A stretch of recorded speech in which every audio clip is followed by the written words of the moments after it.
بڑی زبردست آیت ہے. الا یعلم من خلق، کیا وہ ہی نہ جانے گا جس نے تمہیں پیدا کیا ہے؟ وَهُوَ اللَّطِيفُ الْخَبِيرُ، وہ تو بڑا باریک بین ہے، خبردار ہے. یعنی کسی بھی دنیا میں بھی آپ دیکھ لیں، یہ گھڑی ہے،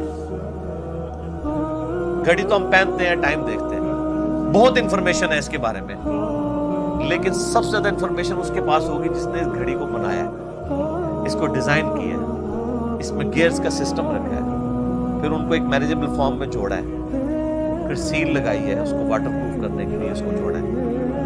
سب سے زیادہ نالج اس کے پاس. تو اللہ تعالیٰ ہمارا کہ جب ہم تمہارے دل کے حال کو بھی جاننے والے ہیں، اس پہ اللہ تعالیٰ اپنا یونیورسل ٹروتھ دے رہا ہے. الا یعلم من خلق، کیا وہی نہ جانے گا جس نے پیدا کیا ہے؟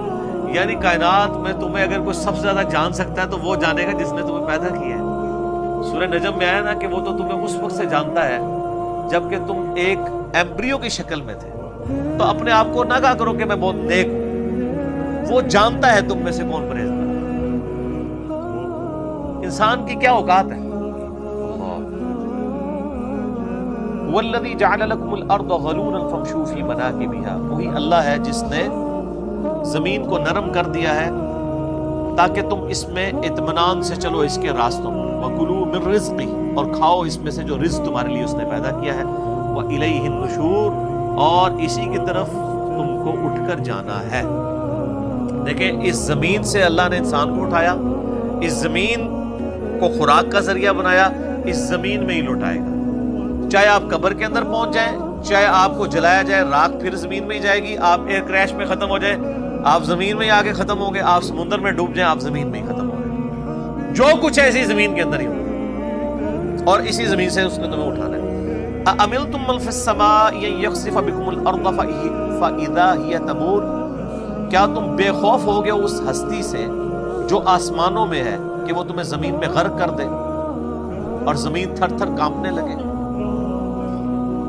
یعنی اللہ تعالیٰ سے بے خوف ہو کہ اگر اللہ تعالیٰ نافرمانی کے سبب چاہے تو تمہیں زمین میں دھسا سکتا ہے. ام امنتم من فی السماء ان یرسل علیکم حاصبا، یا تم بے خوف ہو گے اس ہستی سے جو آسمان میں ہے کہ وہ بھیج دے آسمان سے تم پر پتھر، بارش کی جگہ پتھر کا برساؤ کر دے تم. فستعلمون کیف نذیر، تب تمہیں پتہ چل جائے گا کیسا ہوا میرا ڈر سنا. تو یہ جو یعنی اس تارے کے طور پر بھی یہ بات یہ ڈسکس ہوئی ہے. اللہ تعالیٰ آسمانوں میں ہے جیسا کہ اس کی شان کے لائق ہے.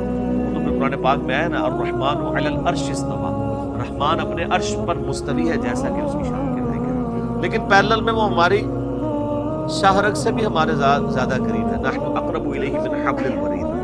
اور سورہ المجادلہ میں تو آیا کہ تم 3 نہیں ہوتے، چوتھا تمہارا رب تمہارے ساتھ ہوتا ہے. تم 5 نہیں ہوتے، چھٹا تمہارا رب تمہارے ساتھ ہوتا ہے. وَهُوَ مَعَكُمْ أَيْنَمَا كُنْتُمْ، تم جہاں کہیں بھی ہو وہ تمہارے ساتھ ہوتا ہے. یعنی اللہ تبارک و تعالی انسان کی شارک سے زیادہ قریب ہے جیسا کہ اس کی شان کے لائق ہے، اور اس کا تخت حکومت عرش پہ ہے، اس پہ وہ مستوی ہے جیسا کہ اس کی شان کے لائق ہے. یہ متشابہات میں سے صرف ایمان لانا ان پہ ضروری ہے. وَلَقَدْ كَذَّبَ الَّذِينَ مِن قَبْلِهِمْ فَكَيْفَ كَانَ نَكِيرٌ، اور جو لوگ ان سے پہلے گزرے تو کیسا ہوا ان کو ہمارا یعنی عذاب جب ان پر پہنچا کتنا وہ سخت تھا. یعنی جھٹلانے پر جو پیغمبروں کو انہوں نے جھٹلایا تو پھر ان کا کیا انجام ہوا. اولم یروا الی الطیر فوقہم صافات ویقبضن، کیا انہوں نے اپنے اوپر پرندوں کو نہیں دیکھا پر پھیلائے ہوئے، کبھی وہ پھیلاتے ہیں اور کبھی سمیٹتے ہیں. ما یمسکہن الا الرحمن، ان کو تو نہیں روکے ہوئے مگر رحمان. انہ بکل شیء بصیر، بے شک وہ ہر چیز کو خوب دیکھ رہا. اللہ تعالیٰ نے پرندوں کی جو ہوا میں پرواز ہے نا، اس کو کہا کہ یہ ہم نے ان کو ہوا میں روکا ہوا ہے، اس لیے کہ فزیکل فینومین آف نیچر کو اللہ تعالیٰ نے ان کے لیے مسخر کیا. اگر ہوا کے اندر قوت بوئنسی وہ والی وجود نہ ہو، یا جو اڑنے والی چیز ہے اس کا وزن اس سے بڑھ جائے کہ اس کے پر نہ سپورٹ کر سکتے ہو، اڑ سکتی ہے. شتر مرغ اڑ سکتا ہے، مرغی اڑ سکتی ہے، چھلانگ تو لگا سکتی ہے، اڑ نہیں سکتی، پر تو ہے اس کے ساتھ.